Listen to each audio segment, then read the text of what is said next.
Territórios sociais. Territórios sociais.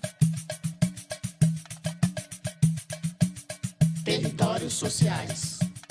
Nesse episódio falaremos um pouco sobre esse assunto complexo que atinge centros urbanos do mundo todo e de ações que ajudam a minimizar esse que é um problema de saúde pública, de falta de moradia, emprego e renda e também de segurança. Eu sou Robson Santo e esse é mais um Territórios Sociais. Hoje, novamente, temos a presença do amigo Alexandre Ferreira, fundador da Capital Marketing Social. Ele que é um defensor entusiasmado da filantropia e da inovação do terceiro setor. E o nosso convidado de hoje é Marcos Calmon. Ele é empresário, conselheiro da Câmara Internacional de Negócios, presidente da Câmara de Comércio e Indústria Brasil e África do Sul, ganhador do Prêmio Sucesso Minas em 2005 e 2012, da Comenda Grande Colar do Mérito Dom Pedro II, pela Ordem dos Cavaleiros da Inconfidência Mineira, no grau de comendador, entre tantos outros prêmios. Mas hoje ele está aqui como idealizador de um dos projetos mais inspiradores da cidade, que é o Banho de Amor. O Banho de Amor foi criado para trazer mais dignidade e um olhar empático à população em situação de rua. E hoje já conta com cerca de 3 mil voluntários. Seja muito bem-vindo, Marcos. Obrigado por dedicar um pouquinho do seu tempo e parabéns por esse projeto. Eu que agradeço estar aqui com vocês hoje, participando desse podcast bacana. Obrigado. Nós que agradecemos. E contamos também com o Rony Rezende, que é vice-presidente da Sincofarma Minas, membro da Confederação Brasileira de Farmácia e conselheiro do Banho de Amor, e também da Casa do Pão, que também assiste a moradores em situação de rua. Obrigado, Rony, parabéns pelo trabalho. Muito obrigado aí, bom dia a todos. Hein? E eu convido você que nos assiste a se inscrever no nosso canal. Vamos fazer essas histórias inspiradoras chegarem ao maior número de pessoas. Mostrar que a gente gosta mesmo de compartilhar coisa boa. Projetos e histórias do bem. Tá bom? Vamos lá, dá o seu like, compartilha, ativa o sininho. É importante isso, para você ser sempre avisado quando tiver conteúdo novo. E não esquece também de fazer seu comentário, falar de projetos, experiências como programas sociais, sugestões, críticas, fiquem à vontade. Enfim, vamos todo mundo para esse grande território. E eu começo com a nossa já tradicional pergunta filosófica. Marcos, você é empresário da área da tecnologia, bem-sucedido, reconhecido em tudo que se propôs a fazer, né? Basta ver as premiações e as funções que ocupou. E, em algum momento, você decidiu criar uma organização para ajudar pessoas em situação de rua, que geralmente, em alguma medida, são invisíveis para a sociedade. Por quê? Isso me incomodava muito, né? Isso me incomodava bastante de ver pessoas dormindo no chão, um local que a gente tem nojo de colocar a mão, né? Ninguém sai passando a mão no chão, a gente nem anda descalço, né? Por um problema de higiene, e pessoas dormem no chão. E não é uma pouca quantidade, são muitas pessoas, famílias inteiras dormindo no chão das ruas. E aquilo me dava muita agonia. E um dia eu decidi ter uma atitude de tentar mudar esse cenário. No final das contas, são muitas pessoas, eu sei que o que a gente faz é muito, mas é pouco em relação à necessidade. Mas eu resolvi liderar isso para a gente começar a mudar esse cenário na nossa cidade. A gente começar a fazer com que essas pessoas possam recuperar a sua dignidade, elas possam voltar para a sociedade. Elas deixem de ser invisíveis e passem a ser pessoas que convivam com seus pares, convivam com pessoas da família dela, porque elas são isoladas até da própria família, e que eles consigam ter uma vida normal. Muito bem, pegando uma carona aí na pergunta do Robson, primeiro, tem que dar os parabéns para uma iniciativa tão ousada, tão corajosa de começar o projeto Banho de Amor. E a minha pergunta é o seguinte: depois de tantos banhos de amor, quem é o Marcos hoje? O pai, o empresário, o filho, o amigo? Como é que você pode descrever para nós a transformação que, eventualmente, essa iniciativa trouxe para você como pessoa? Nossa, foi muito interessante, porque... E essa pergunta realmente é muito interessante, porque foram duas coisas muito bacanas que aconteceram depois do Banho de Amor na minha vida, né? A primeira coisa, só curiosidade, eu nunca tinha nunca tinha conversado com nenhuma pessoa em situação de rua antes de criar o Banho de Amor. O negócio foi meio inverso. Eu tive a atitude de criar o Banho de Amor. A gente planejou o Banho de Amor, a gente passou uma semana com vários amigos, foram 70 pessoas que inicialmente planejaram o Banho de Amor, fizeram realmente o plano de negócios do Banho de Amor. O Banho de Amor nasceu com a mentalidade empresarial. Como eu sou empresário, a gente nasceu construindo um business plan, um plano de negócios, idealizando, criando processo, procedimento para tudo. Então, ele é um projeto social cheio de processos, cheio de procedimento, com muitas indicações, todos os números que vocês imaginarem, a gente tem, todos os indicadores do projeto, em tudo, nas suas mais diversas áreas. Mas o mais legal de tudo é que o projeto ele cresceu de forma orgânica, sustentável, porque ele já nasceu todo processual, mas o mais legal de tudo é que são quase 4.000 pessoas que passaram pelo projeto como voluntários. Hoje nós temos mais ou menos 700 pessoas, voluntários atuantes na ativa do projeto, mas mais de 4.000 já passaram pelo projeto. E aí é muito bom a gente ver essas coisas, a gente ver essas pessoas, a gente aprender com essas pessoas. E um outro fator muito interessante que aconteceu, e que aconteceu comigo, mas aconteceu com praticamente todo mundo, e a gente começou a perceber que o projeto estava conseguindo mudar a vida dessas pessoas voluntárias que iam ajudar, assim como aconteceu com a minha.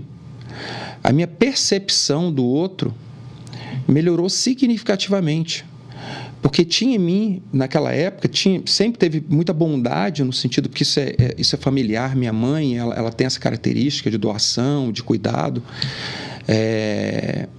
Então, eu aprendi isso desde cedo, mas eu comecei a perceber que existia em mim arrogância, de achar que o meu ponto de vista era o certo, que o outro é que tinha de modificar, é que eles eram preguiçosos, mas deve ter alguém que não é, e a gente pode ajudar essa pessoa. E a gente começou a perceber, eu comecei a perceber, aí eu falando de mim mesmo, que o meu olhar mudou completamente para o outro, que as dificuldades que o outro tem, elas são dificuldades que elas têm que ser respeitadas, porque elas são individuais. Que muitas vezes são pelo histórico de vida, e a grande maioria é pelo histórico de vida, né? Porque é muito pesado, é muito, muito pesado. Vocês não têm noção do que a gente encontra na rua. Há 2, 3 semanas atrás, eu fui numa ação e conheci uma pessoa, e essa pessoa, ele, com muita dor, chorando compulsivamente, me contou pouquinho da história dela. E veja só, ele hoje tem 52 anos de idade, e com 8 anos de idade, ele assistiu, literalmente, o pai matando a mãe, a facadas. Então, você imagina, aí você fala assim, essa pessoa, ela é uma vagabunda porque ela vive nas ruas, ela não quer trabalho. Olha o histórico dessa pessoa. Se ela não for cuidada, se não tiver alguém para orientar, para pegar, para trazer, para cuidar psicologicamente dessa pessoa, ela nunca vai conseguir voltar para a sociedade. Porque o histórico dela é pesado. Nós temos vários relatos. A gente tem aproximadamente 15% da população de rua são mulheres. 85 homens. E a gente tem um grande relato, a grande maioria das mulheres em situação de rua, elas são estupradas desde a adolescência, quando elas vão para a rua na adolescência, até a vida adulta, e praticamente a vida inteira delas são objeto sexual de homens nas ruas, porque ela está embriagada, porque ela está drogada, ou porque ela precisa sobreviver, porque se ela não ceder aquilo, ela vai apanhar, ela vai sofrer. Então, parem para pensar. O que isso causa na cabeça de uma pessoa? Então, para você tirar essa pessoa das ruas e voltar com ela para a sociedade, o trabalho é muito pesado. Psicologicamente falando, é muito pesado. Então, eu estou dando aqui 2 relatos, 2 casos de um homem e de uma mulher, mas praticamente todos vivem em situações parecidas. Boa parte das pessoas, elas não têm dependência química quando elas vão para lá. Mas hoje, aproximadamente 54% das pessoas que estão nas ruas têm dependência química, droga ou álcool. Mas a grande maioria não vai para lá por causa disso. Elas viram dependentes nas ruas, porque o nível de depressão é muito alto. E isso faz com que essas pessoas acabem se tornando, é rota de fuga, né? E elas acabam se tornando dependentes. Então, o olhar da gente, e aí eu estou ampliando esse olhar não só para as pessoas em situação de rua, mas para mim, o meu olhar com relação ao outro ampliou significativamente, eu consigo compreender o outro com muito mais clareza, qualquer coisa que for divergente ao meu modo de pensar, eu consigo encaixar perfeitamente, entender a pessoa e não criar uma barreira, não criar um preconceito contra aquela forma de pensar, né? Então, isso foi um ganho significativo para mim, mas muito significativo.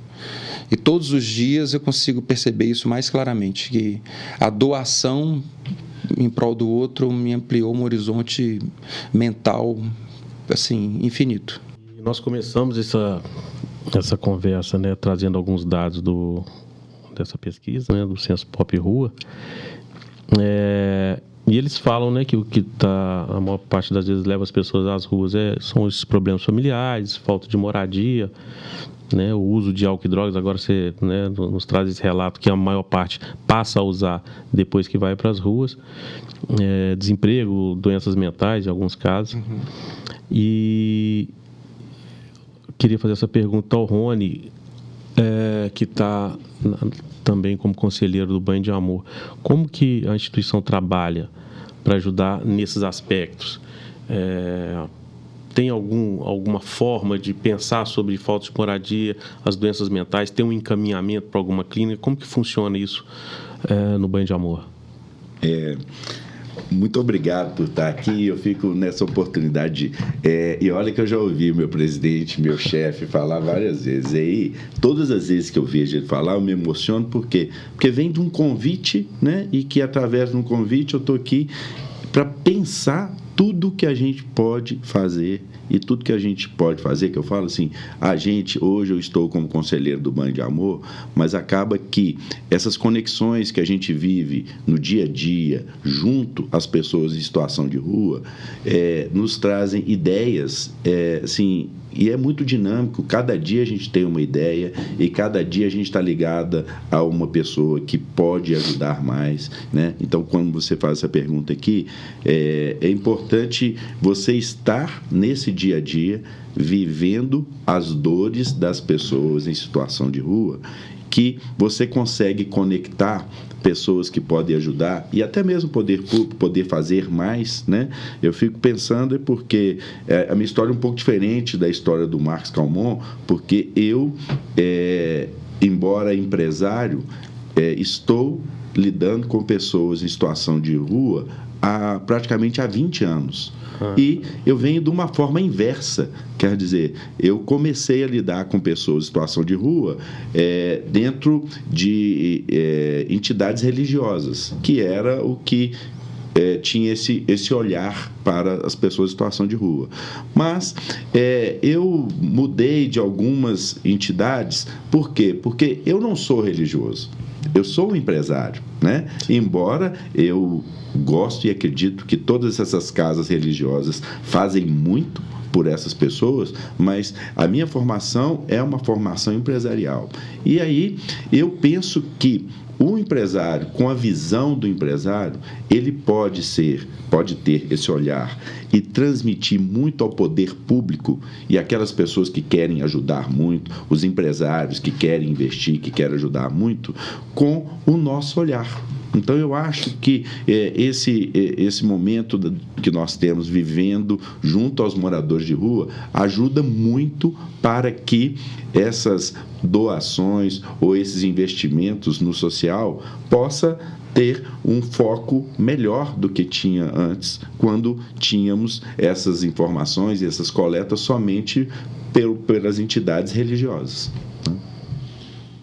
Bacana. Eu, assim, também dando continuidade no tema aí da situação física, né, do morador de rua, né? A primeira coisa que veio na cabeça é a falta de moradia.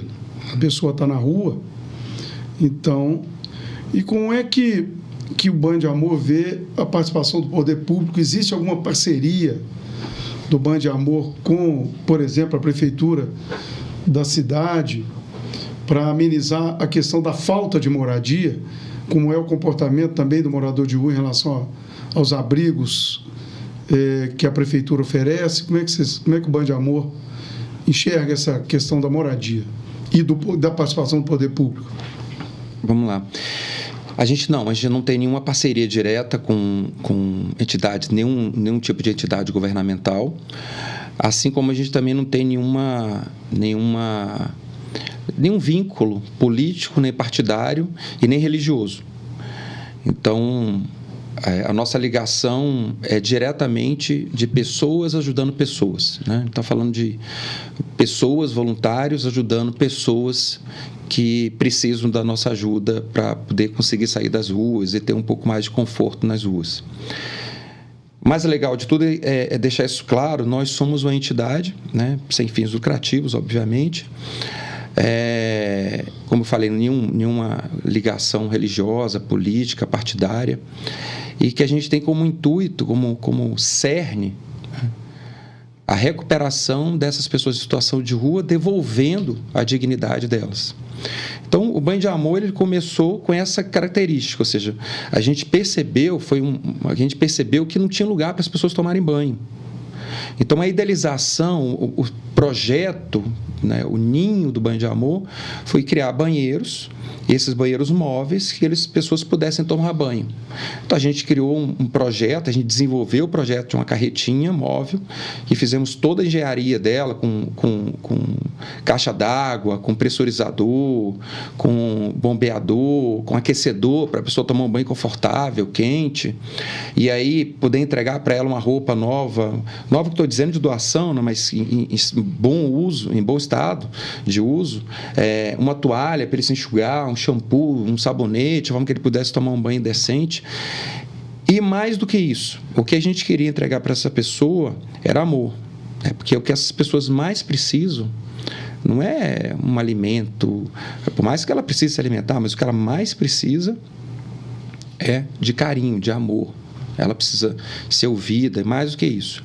Essas pessoas elas vão ficando animalizadas com o passar dos tempos. Quando eu falo animalizada, é perdendo a capacidade de raciocínio. Então, elas vão ficando mais animalizadas mesmo.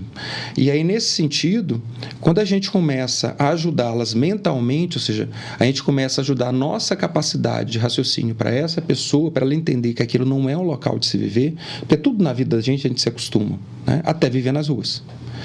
Então, a gente começa a emprestar a nossa capacidade de raciocínio para essa pessoa e demonstrar para ela que aquilo não é um local de se viver e que a gente pode ajudá-la, porque o grande negócio, que foi a grande migração do Banho de Amor, foi quando a gente só começou a perceber isso, foi nas ruas, aí eu já chego com relação às entidades públicas, quando a gente foi para as ruas, eu comecei a perceber isso, que eu não tinha essa percepção.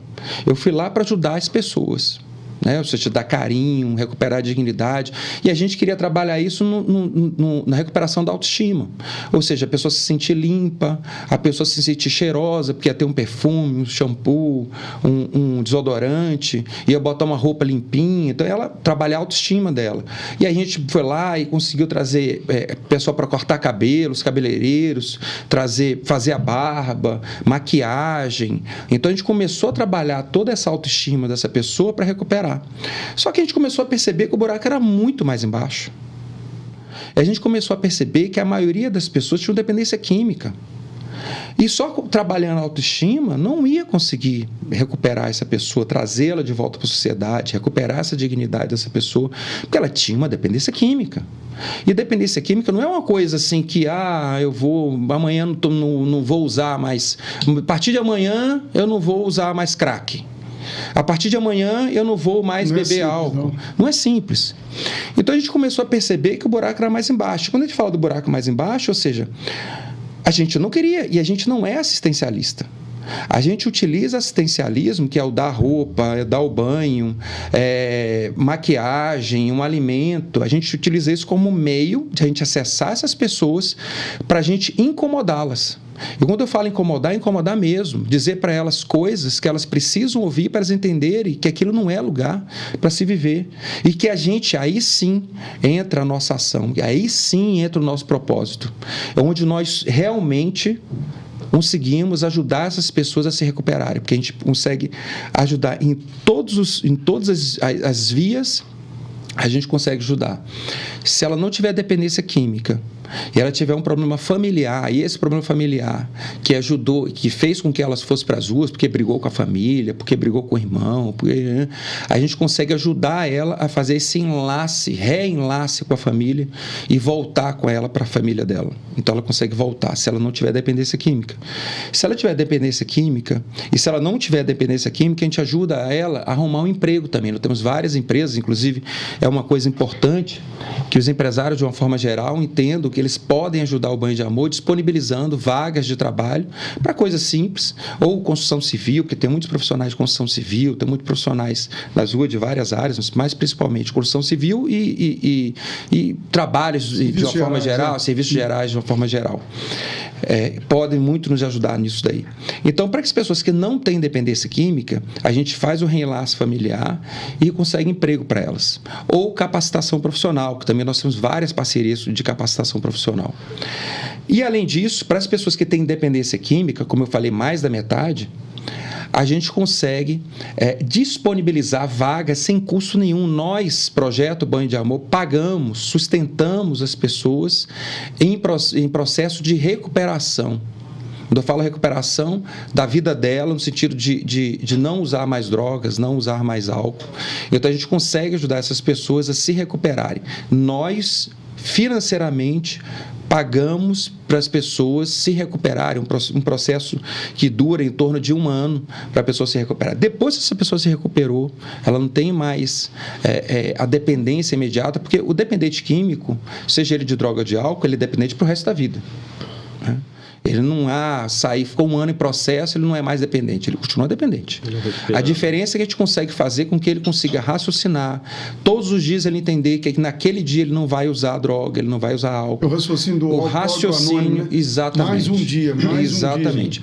Então a gente consegue fazer o espaçamento de praticamente 1 ano sem o uso da droga ou do álcool, para que ele consiga voltar para a sociedade. Todos os dias ele tem que se polir. Todos os dias ele tem que se fiscalizar, ele tem que se monitorar, né? Ele tem que ser espectador diariamente da vida dele. Ele tem que ser espectador diariamente da vida dele. Bom, mas a gente ajuda nesse processo todo. A gente não pode ser a perna dele, mas a gente pode ser a muleta que vai ajudá-lo a caminhar.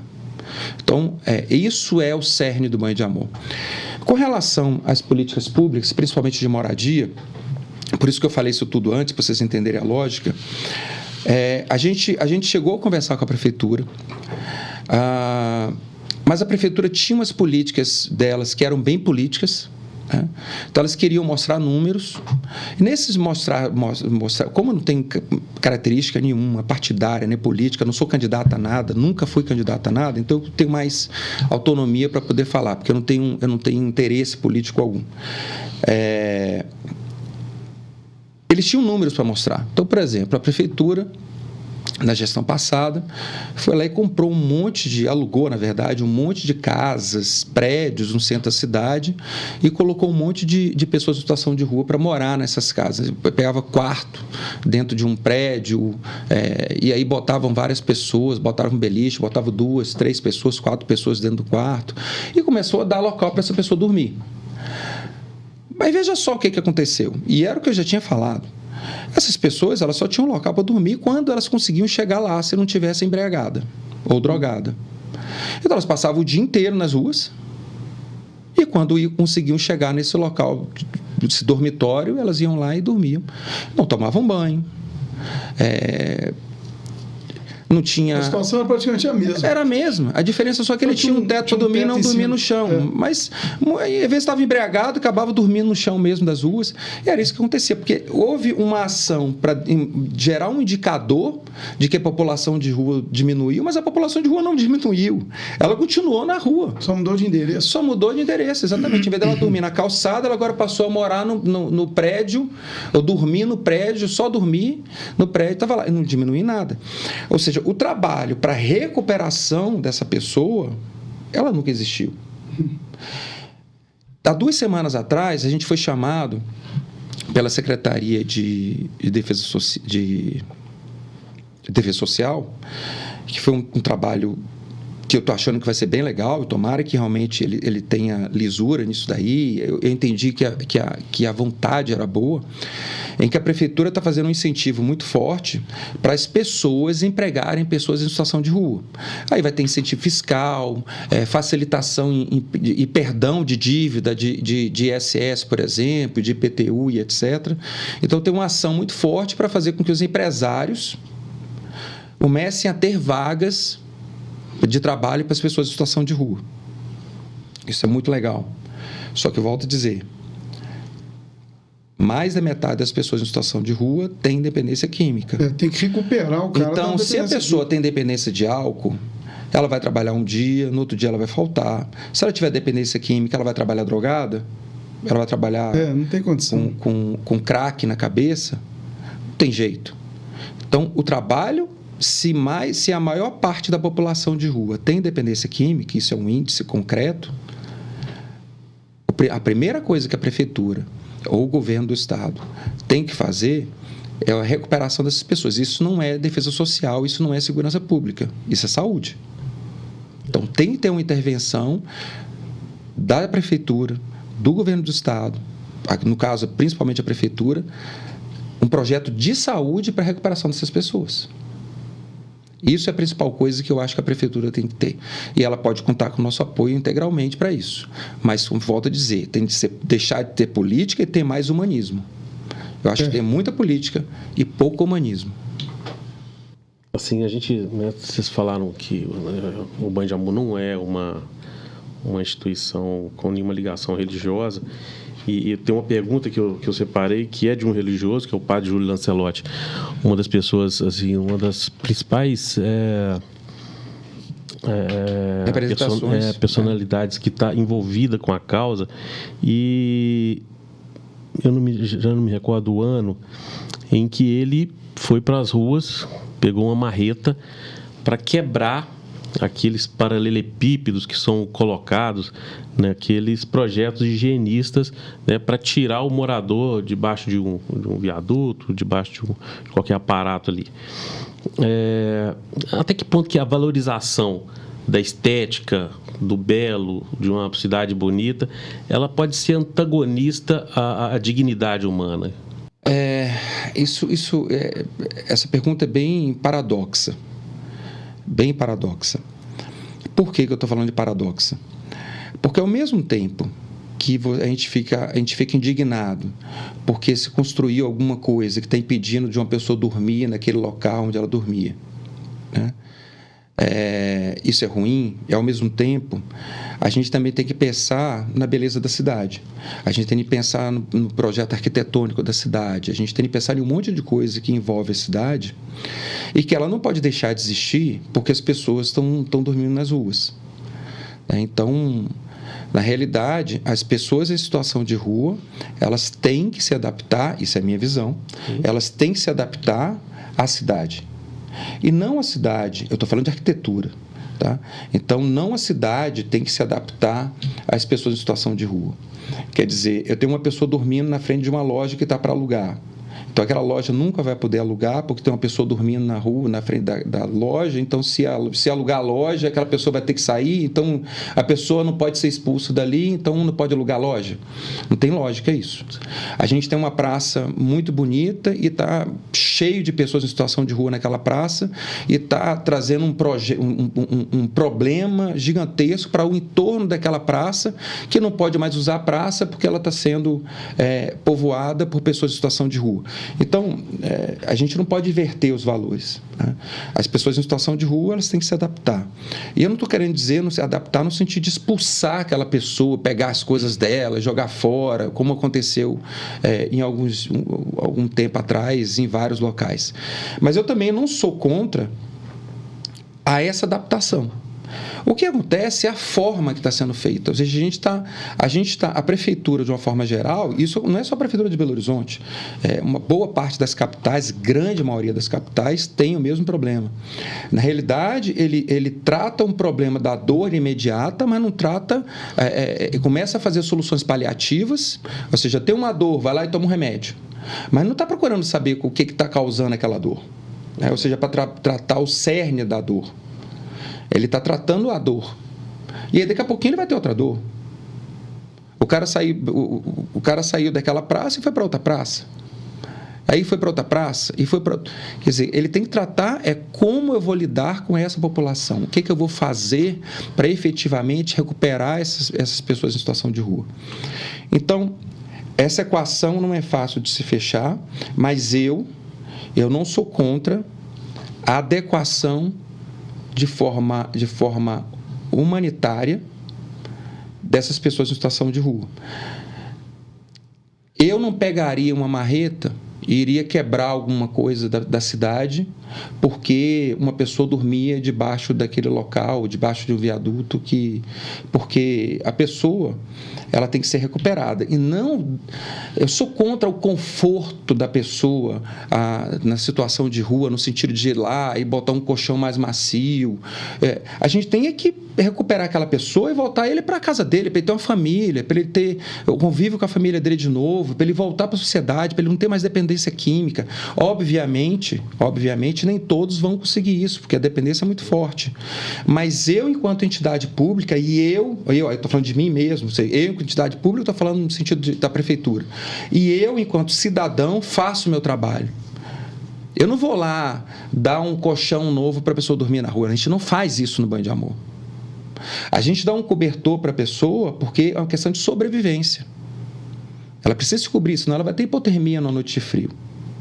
A gente dá uma roupa nova para ela, para poder ela se vestir, para melhorar a autoestima dela, mas não para trazer conforto para ela nas ruas.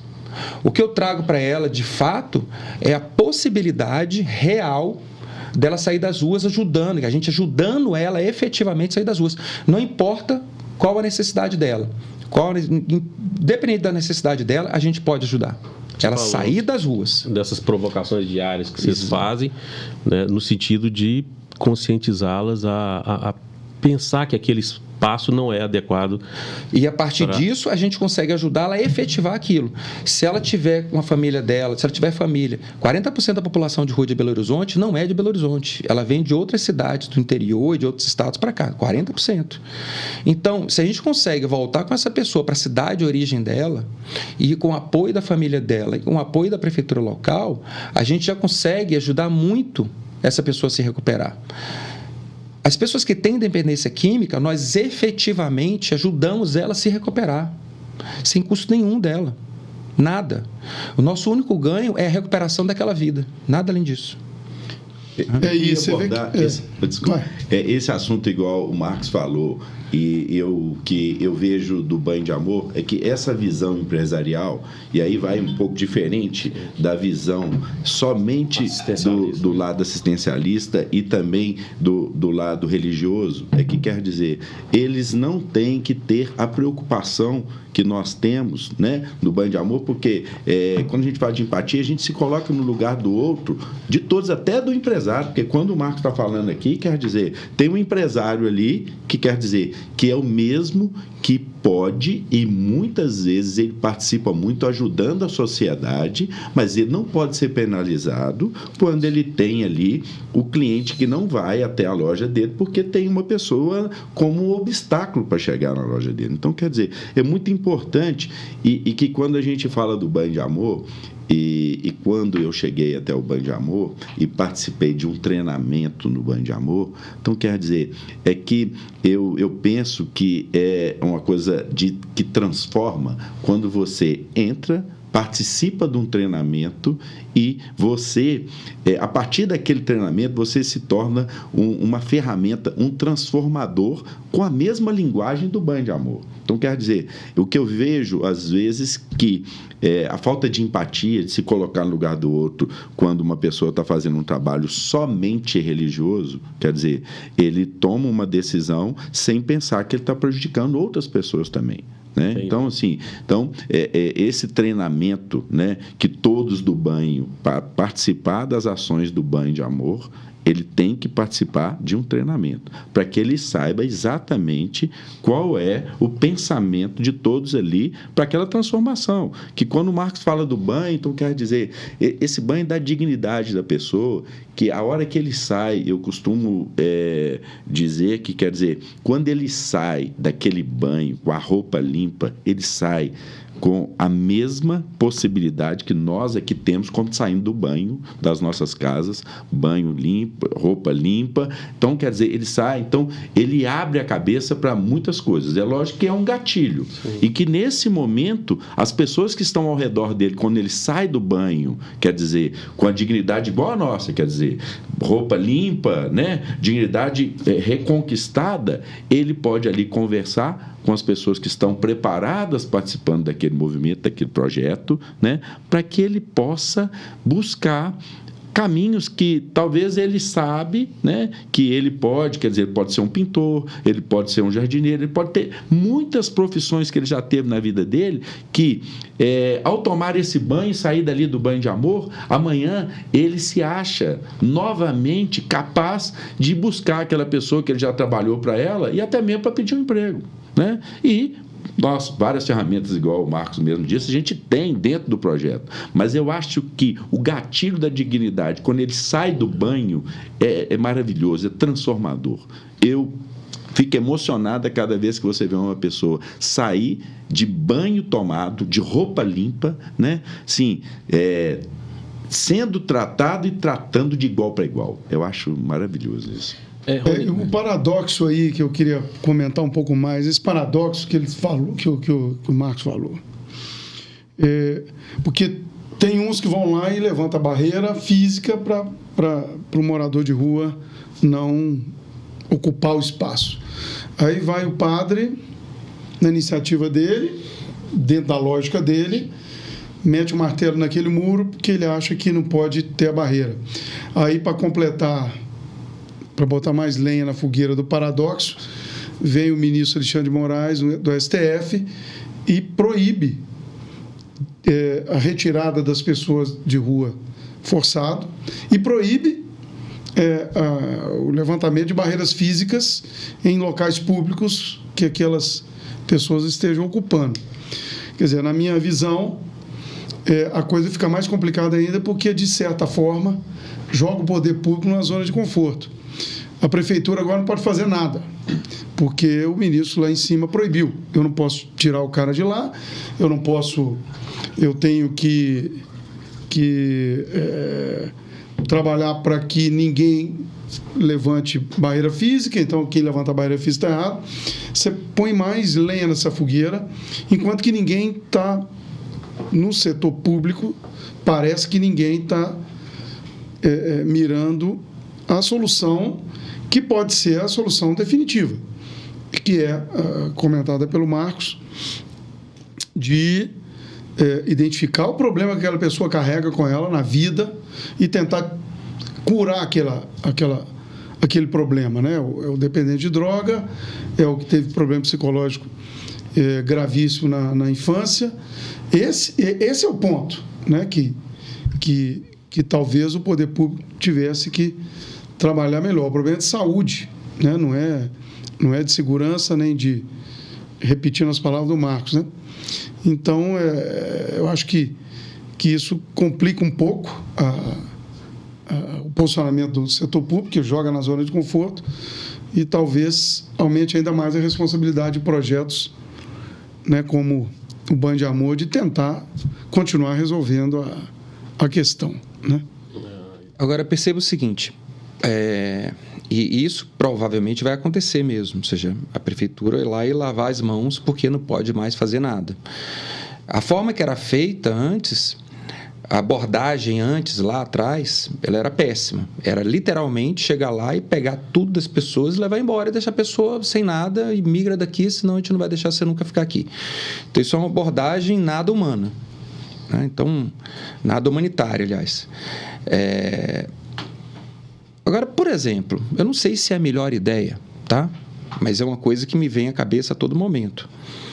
Por que a prefeitura não contrata vários assistentes sociais Por que a prefeitura não contrata vários psicólogos somente para cuidar das pessoas em situação de rua? Porque essas pessoas, elas precisam ser ouvidas, elas precisam de carinho, elas precisam de amor, e elas precisam ser convencidas, porque a capacidade de raciocínio, como eu falei, tem 7 anos que o Banho de Amor, vai fazer 7 anos agora que o Banho de Amor existe, 7 anos que eu convivo ajudando essas pessoas, e essas pessoas, elas literalmente, elas vão perdendo a capacidade de raciocínio. Então, por que a prefeitura não faz isso? Não contrata vários assistentes sociais e vários psicólogos e criam uma casa de recuperação para poder internar essas pessoas, convencer essas pessoas, internar essas pessoas para elas, de fato, se recuperarem e aí, de fato, a prefeitura ajudar a vida dessas pessoas. Por que não é feito isso? Não existe solução fácil para problema complexo, né? E esse problema é um problema muito complexo e ainda dentro desse paradoxo, e também ainda falando do padre Júlio Lancelotti, recentemente, se não me engano, no final de agosto, ele recebeu um bilhete com ameaças, né? Chamando padre comunista, ameaças e xingamentos os mais absurdos. O Banho de Amor, de alguma maneira, já sofreu com abordagem desse tipo? Como que a população, de um modo geral, lida com essas intervenções do Banho de Amor?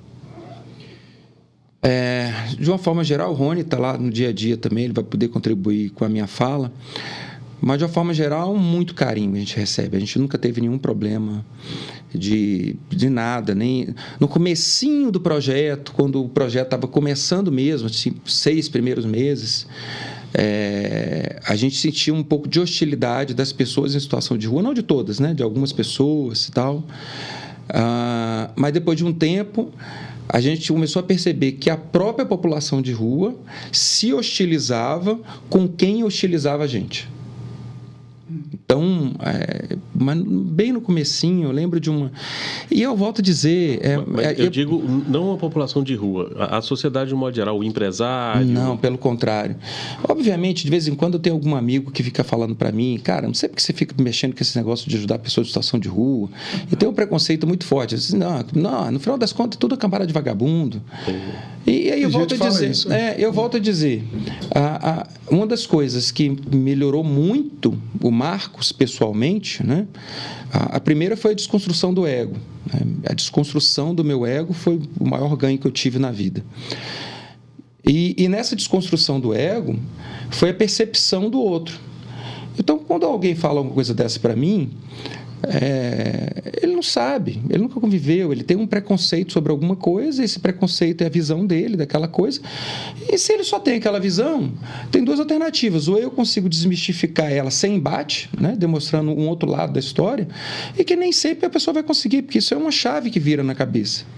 Ela está certa no ponto de vista dela, e se ela está certa no ponto de vista dela, ela está certa no ponto de vista dela, é a visão dela, ela está certa. E tem casos de amigos, pessoas que tinham essa visão e de alguma forma visitaram o projeto e mudaram a percepção? Tem vários, muitos. Começaram a perceber um outro lado da história, começaram a ter muitas pessoas que ajudam o projeto, tem vários amigos que ajudam o projeto de forma anônima, que não querem aparecer, que não querem, mas que não tem essa não é nem vontade, eles não têm o gosto mesmo. Por exemplo, vou dar um exemplo mais claro que está me fugindo a palavra. Eu, Marcos, não consigo trabalhar com pessoas com doenças mentais. Eu não consigo. Eu não consigo trabalhar com crianças com algum tipo de doença. Eu não consigo. Eu não conseguiria, por exemplo, trabalhar com crianças carentes, no sentido de crianças que não tem alguma dependência afetiva, que, por exemplo, que está para doação. Eu não conseguiria. Então, eu tenho minhas limitações enquanto pessoa. Tem coisas que eu não consigo fazer. Eu posso ajudar financeiramente um projeto social com criança ou com doentes mentais, mas eu não consigo fisicamente ir lá. Então, nós temos no Banho de Amor várias pessoas, não são poucas não, são muitas pessoas que ajudam de diversas formas, mas que não vão nas ações de rua. Tem pessoas que ajudam a gente na área de marketing, por exemplo, ajudam na criação de peças publicitárias. Tem pessoas que ajudam a gente, por exemplo, fazendo coleta de doação. A gente tem 12 pontos de coleta de doação espalhados pela cidade. Tem pessoas que, basicamente, usam o carro dela para poder ir lá nesse local de doação, pegar as doações e levar no galpão. E elas nunca vão à ação, porque elas não conseguem, elas não gostam de... Elas sabem da necessidade, mas aquilo para elas é um sofrimento. Assim como para mim é um sofrimento ver uma criancinha passando por alguma dificuldade. Entenderam? Então, tem muitos desses casos que a gente tem esses dois extremos. A gente vê assim, existe um desconhecimento muito grande, né, da população em geral sobre a situação da pessoa que mora na rua, né? Então, uma dessas colocações comuns é que não adianta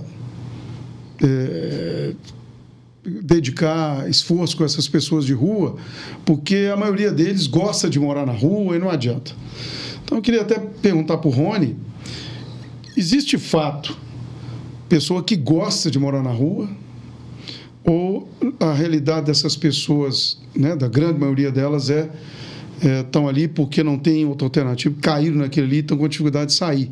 Caiu no buraco, está com dificuldade de sair do buraco. Ou tem gente que gosta mesmo de ficar lá, como muita gente fala. Essa é uma pergunta que você fez que é ótima, né? E falando um pouco também do que a pergunta que foi feita antes, que parece muito com essa, assim, quer dizer, eu costumo falar que como eu caminho há muitos anos, né, junto aos moradores em situação de rua, eu vejo a transformação de vários amigos, né? E eu sou muito otimista com relação ao mundo, às pessoas, o ser humano. Eu sou o cara mais otimista do mundo. Então, assim, eu vejo o tanto que diminuiu, sabe? Então, assim, amigos que há muito tempo atrás, né? Quer dizer, chegavam a discutir comigo com relação às ações que eram feitas, né, próximas a moradores em situação de rua, hoje estão caminhando junto e fazendo essas ações. Então, eu acho que é um momento de transformação. Eu acho que o amadurecimento da pessoa mexe muito com ele. Então, quer dizer, né, já fui jovem, né? Então, quer dizer, o jovem tem uma maneira de julgar, né, e um preconceito. Eu costumo falar que o preconceito do jovem ele é maior do que das pessoas mais maduras, né? Então, eu vejo que as pessoas vão amadurecendo e vão ficando mais sensível ao outro. Então, eu acredito muito, eu vejo as pessoas melhorarem muito, as pessoas fazerem muito mais pelo outro. Tem muito para fazer ainda, tá, gente? Mas, assim, eu vejo que essas pessoas estão melhorando muito, né? Então, quando você coloca essa situação, né, então quer dizer, são situações que parecem muito, mas que eu vejo que está melhorando muito. Né? Eu acho que está melhorando muito e que essas ações organizadas, né, podem transformar muito essas pessoas e, assim, algumas são transformadas de maneira muito rápidas, né, com empatia, com o amor, né, e com essa dignidade. Eu acho que o gatilho da dignidade, que eu acho que foi, e eu levanto a bandeira sempre do banho de amor, que quer dizer, o banho dá a ele um start, um gatilho para que ele possa acreditar muito nele, acreditar nas pessoas. Sair, né, do buraco, né? Perdoar. Tem chance. Eu acho que quando você fala das pessoas que foram para a rua, então quer dizer, o perdão, né? O perdão eu acho que é uma coisa que mexe muito para aquela pessoa, para que ela gosta para ficar na rua.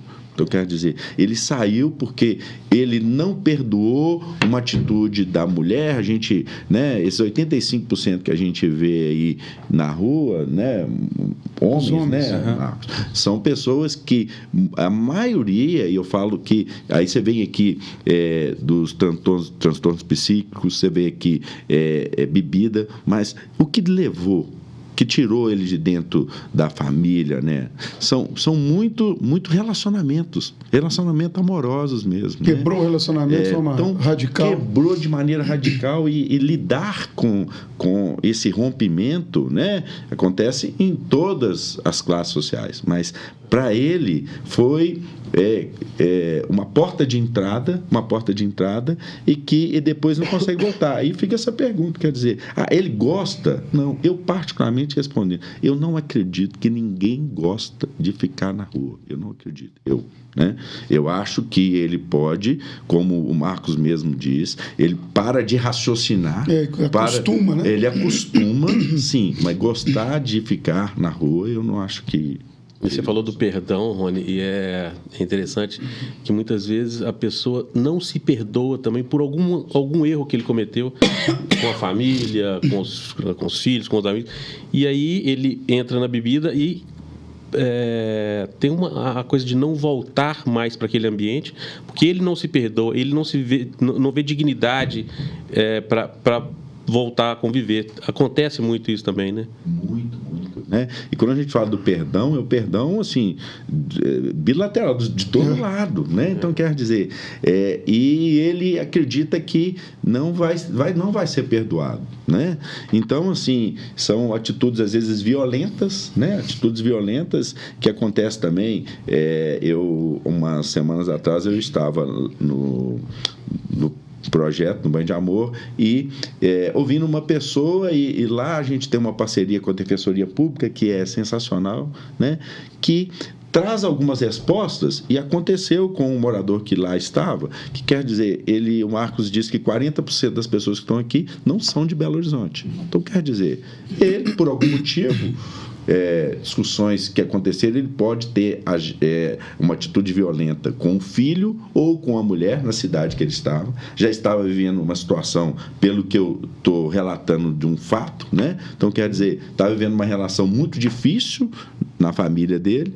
Então, teve uma atitude violenta e, por aquele motivo, já estava bêbado e saiu de casa. Então, quer dizer, fugiu e um telefone sem fio diz para ele que quer dizer que a mulher denunciou e que ele ia ser preso. Então, quer dizer, não, se ele fez alguma coisa errada, ele tem que responder. No Banho de Amor, todo mundo tem que responder pelos atos. Mas que quer dizer, essa pessoa que estava lá, que acessou a Defensoria Pública, não tinha nenhum mandado de prisão para ele, não tinha nem denúncia, não tinha nada. Então, quer dizer, ele foi para a rua, abandonou a família inteira, porque alguém disse para ele que a mulher tinha feito uma denúncia para ele que ele ia preso. Então, quer dizer, para não ir preso, ele saiu da cidade do interior de Minas, veio para cá, está fugido aqui, quer dizer, aqui na rua ninguém me acha. E aí, o que você mesmo disse, ele se acomodou na rua, né? Mas que quer dizer, eu acredito que essa pessoa, com essa informação, que não tem mandado de prisão, que não tem nada, né?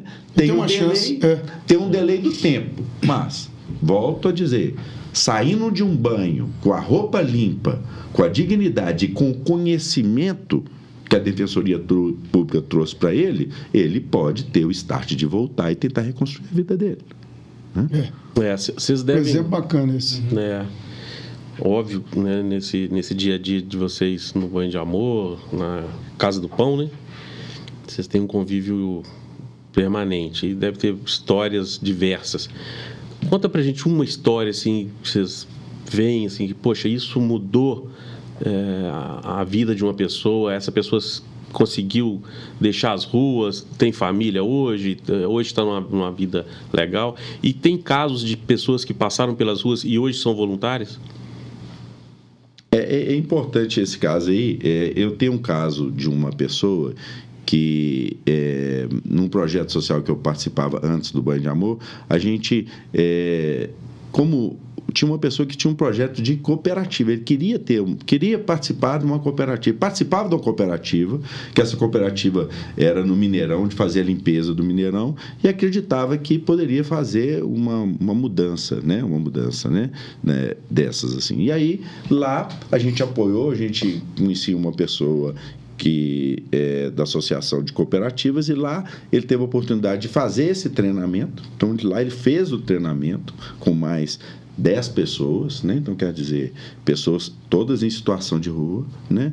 E lá ele teve a oportunidade de montar a cooperativa, né? Com o apoio de alguns empresários que estavam dentro desse projeto. Então, lá ele criou essa cooperativa, e essa cooperativa depois ela teve até um prêmio dentro do Sebrae, né? Então, quer dizer...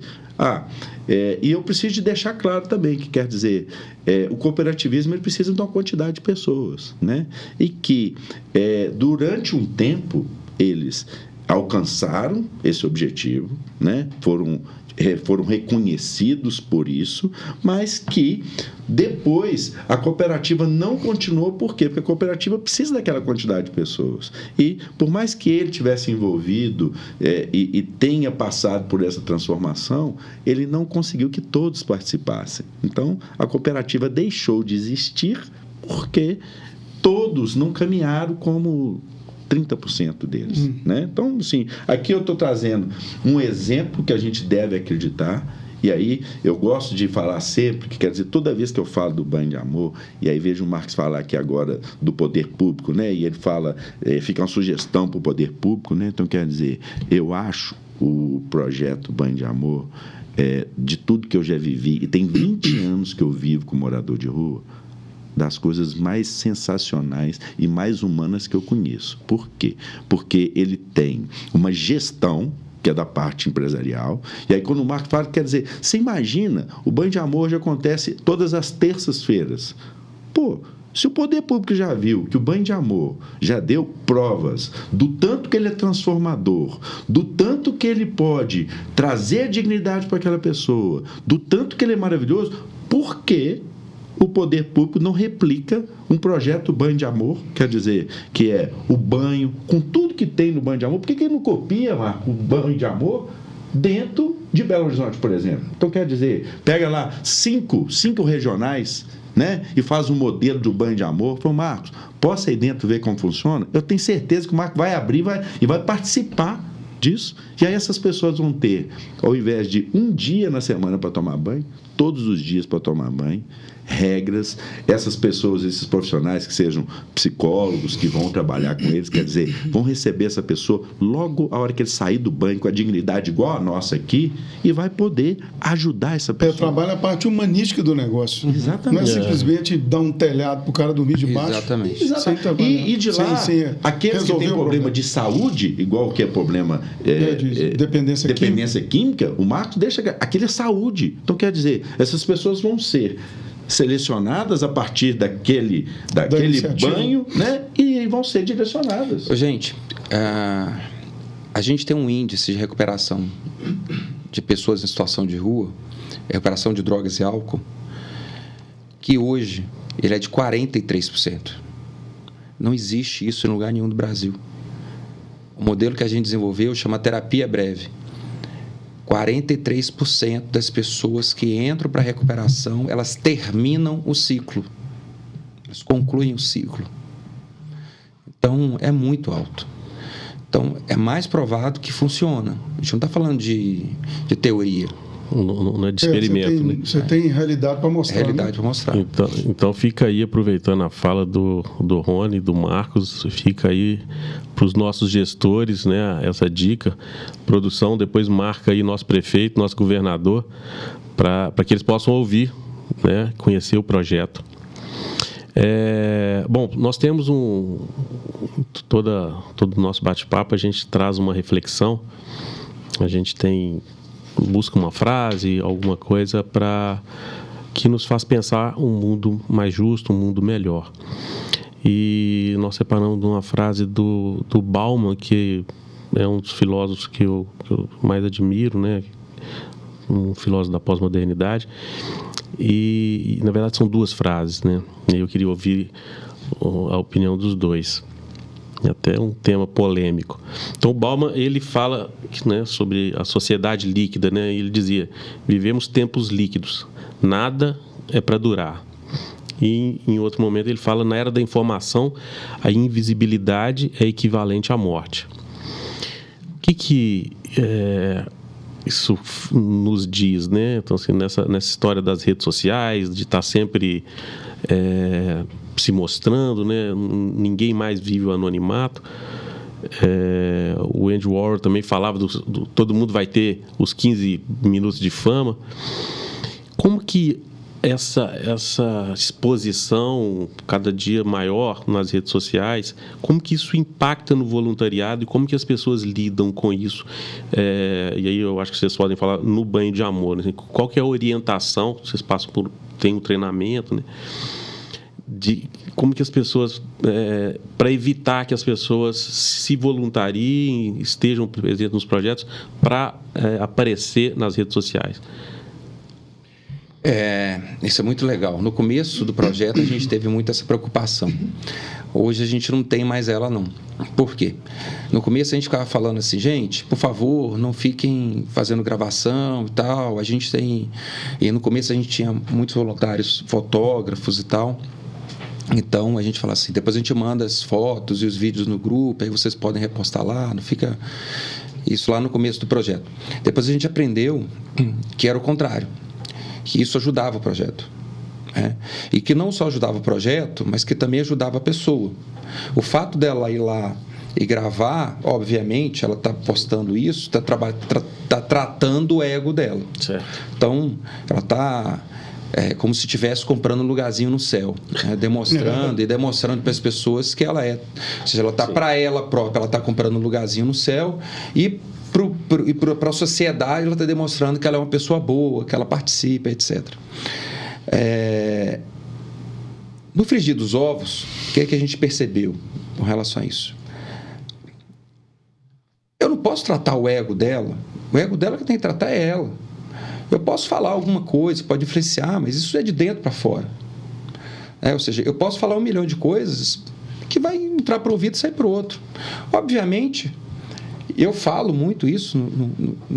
Uma das coisas que a gente mais fala no treinamento é exatamente isso. Esse tipo de coisa, do tipo do ego, da coisa que influencia na sua vida e que não deve influenciar. Que a gente está falando de coisas bem psicológicas e filosóficas e tal. Mas, no final das contas... Quem vai tratar o ego dela é ela. Então, eu não vou ficar restringindo ela de postar ou não postar, porque eu tenho que ajudar ela no tratamento do ego dela. Isso é com ela. Ela que tem que ser com ela própria. O outro lado dessa história é que isso ajuda o banho de amor.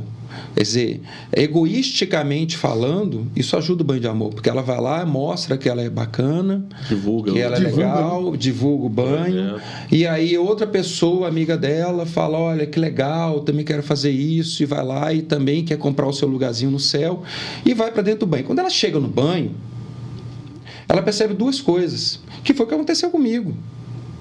Ela percebe que ela está ganhando muito mais do que doando, e ela começa a perceber um entorno que ela nem sabia que existia. E ela começa a se modificar enquanto pessoa naturalmente, porque ela começa a perceber as coisas. Então, ela tem dentro do banho um ganho significativo nesses 2 sentidos. O banho é duplo. O banho duplo, exatamente. Então, isso é extremamente valioso em termos de divulgação, de mídia para a gente. Então, a mídia social para a gente é fabuloso. E tem outro negócio interessante, é que dentro do banho de amor, os voluntários, eles passam a ter uma comunidade com posicionamentos, com vontades parecidas, e a gente começa a criar famílias ali dentro. Então, nós temos hoje 24 coordenações dentro do banho de amor, que fazem várias coisas. Por exemplo, nós temos uma área de alimentação que a gente chama de lanche, nós temos a manutenção da carretinha, nós temos a logística, nós temos a estética, nós temos 24 de jurídica, saúde, 24 coordenações. Muitas dessas coordenações se tornaram famílias. A gente tem uma coordenação que a gente chama que faz toda a parte de coleta, junto com uma parte do galpão, a gente apelidou de galpão, mas todos os voluntários que vão lá, que recebem todas as doações que a gente tem, separa, faz a triagem, faz tudo, tarará. Então essas pessoas elas se reúnem toda quarta-feira e todo sábado. No sábado, na parte da manhã, termina por volta de 12h e pouco, 1h da tarde, aí o pessoal encerra, todos esses voluntários, eles encerram o trabalho no sábado, e faz o churrasco. Aí vem filho, vem mulher, vem todo mundo, marido, e virou uma famíliazinha. Aí eles vão lá, quem gosta de tomar cerveja, toma refrigerante, come aqueles negócios, todos os sábados, é sagrado. Esse grupo se reúne e virou uma família, virou uma comunidade de pessoas que viraram extremamente amigas e não se conheciam antes do Banho de Amor. Que é legal, né? E essa questão, né, da pessoa que está ali para se autopromover, e aí eu vou falar de novo do Banho de Amor como o equipamento que eu conheço de maior transformação. E a transformação chega onde você está fazendo essa pergunta aí. Então, quer dizer, essa pessoa que tomou a decisão de participar do treinamento para participar do Banho de Amor, talvez o que motivou foi justamente essa promoção dela, né? Só que o quê? Ela entrou no Banho de Amor. Ela participou das ações do Banho de Amor, essas ações junto às pessoas em situação de rua e junto às pessoas que têm amor às pessoas em situação de rua. Então, quer dizer, o amor é contagiante.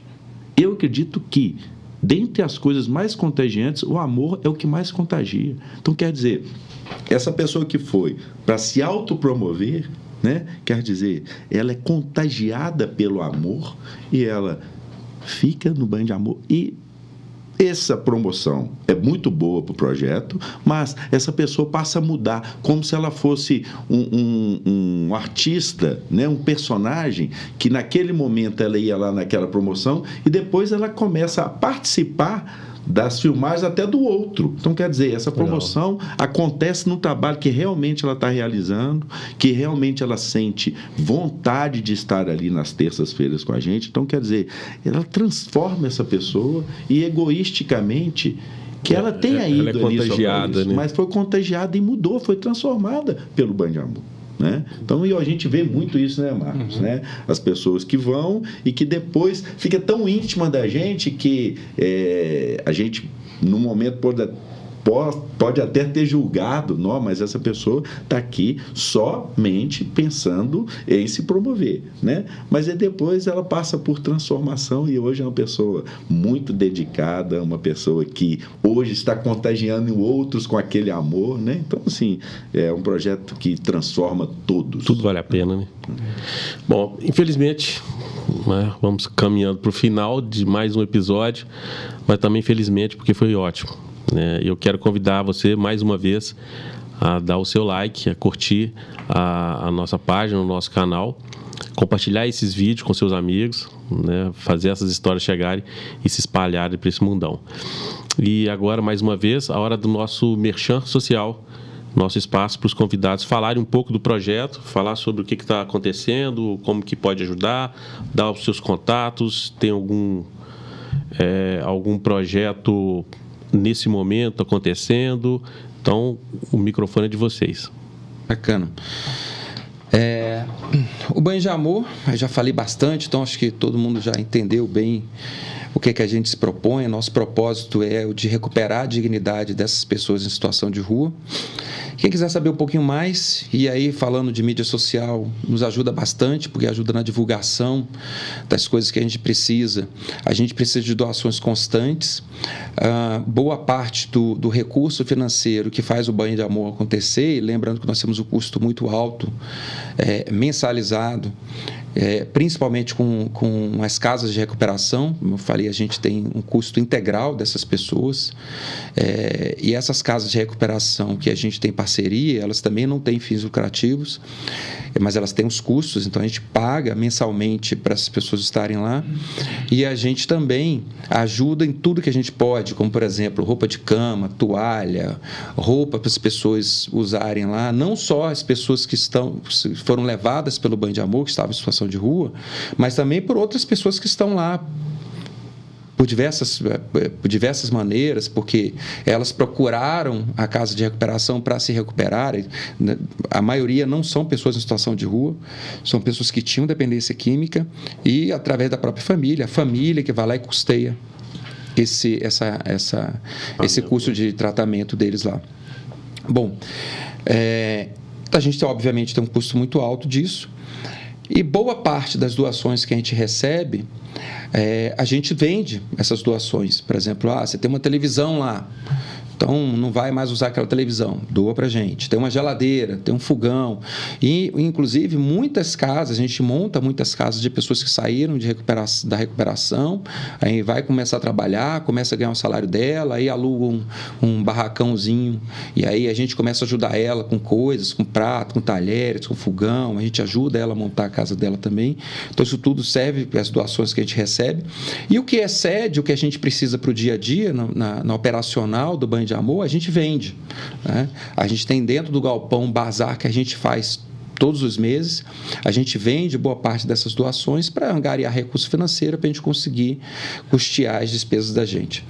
Outras partes das doações são doações mesmo de pessoas físicas, algumas de pessoas jurídicas. A gente não aceita doação de cunho nem religioso, e nem partidário, nem político, e nem governamental. Então, não aceita nenhum recurso vindo do governo, para a gente não ter nenhuma influência, né, de nenhuma dessas áreas. Isso não quer dizer que eu não acredito em Deus, pelo contrário, eu sou uma das pessoas que mais tem fé que eu conheço, né? Tudo em mim foi movido em fé, em esperança.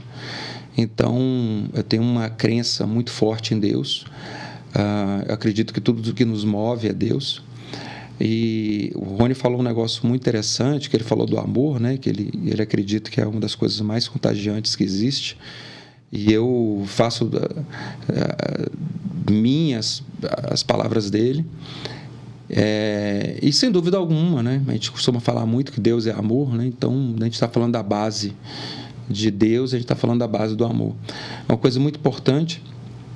Todos nós somos, no final das contas, nós não somos órgãos, nós não somos cérebro, pele, pulmão, fígado, rim, nós não somos nada disso. No final das contas, nós somos átomo. Todos nós somos 100% átomo, né? Tudo que nós compõe, do fio de cabelo à unha do pé, nós somos átomo. E os átomos, eles se comunicam entre si, né? Ou seja, o meu átomo se comunica com o do Robson, com o do Alexandre, com o do Rony. E os meus átomos se comunicam com todas as pessoas da face da Terra. E esses átomos, eles interagem entre si, né? Ou seja, eu consigo sentir o outro através disso. E eu consigo sentir quando um lugar é bom ou um lugar é ruim, quando um lugar é bonito ou um lugar é feio, isso influencia em mim. Assim como a música influencia, né? O local também influencia. Se eu vou num lugar que é muito feio, que é depressivo, que é escuro, que é sujo, isso vai influenciar em mim. Ao mesmo tempo, se eu for num lugar que é bonito, claro, limpo, ele vai influenciar em mim positivamente, né? Então, os átomos, eles se comunicam entre si. No final das contas, quando a gente morre, esses átomos voltam para o universo. O átomo não morre, ele pode ser destruído, mas ele não morre. Então ele volta para o universo. E daqui a alguns anos, daqui a algumas centenas de anos, esses átomos eles vão se recompor, eles vão se rejuntar espalhadamente e vão compor novas vidas, novas coisas. Então quer dizer o que com isso? Que eu sou uma composição, vocês são uma composição de átomos que já estiveram em outras pessoas. E que, no final das contas, tudo volta a ser o que era antes, em termos de átomo. Ou seja, eu não sou ninguém melhor, não sou nada melhor do que a pessoa que está em situação de rua. E se ele melhora, eu melhoro com ele. Se ele piora, eu pioro com ele. Então, volta aquele paradoxo. Uma cidade bonita influencia em mim. Uma cidade feia influencia em mim. E influencia nele também a pessoa em situação de rua. Se tem uma cidade feia, ele vai jogar coisas no chão, ele vai jogar sujeira no chão. Se a cidade é bonita, ele fica incomodado em fazer isso. Isso influencia. A influência tem de vir daqui para lá e não de lá para cá. Nós é que temos de pensar em como recuperá-los e não nos adaptarmos a eles, à situação de rua. A situação de rua é uma coisa que não deve acontecer. Ela tem que ser evitada de forma humanitária. Mas ela tem que ser evitada, ela tem que ser trabalhada para não acontecer, né? Então, nós somos átomos. Tudo que acontece na minha vida influencia no meu entorno. Tudo que acontece no meu entorno influencia na minha vida. Nós somos um elo, uma coisa só. Muito bom. Quero abrir o microfone, as considerações. Rony, alguma nova história?